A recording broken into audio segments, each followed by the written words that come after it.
Today we're going to look at how to cite an ebook in the Harvard style for your reference or works cited list. So the core components that you will need to be able for you to successfully construct your reference would be a surname and an initial, the year of publication, the title of the ebook, and the place of publication and publisher.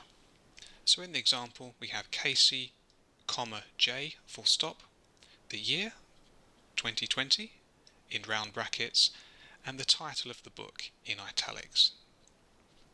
Following that we have London as the place of publication, colon, and then Garden Press. For an in-text citation you would include reference to the author, and then in round brackets the date of publication and the page or page range that you are referring to. So that's how you cite an ebook. Don't forget to check out the description below if you want a template like this that you can copy and paste into your own work and edit with your own information.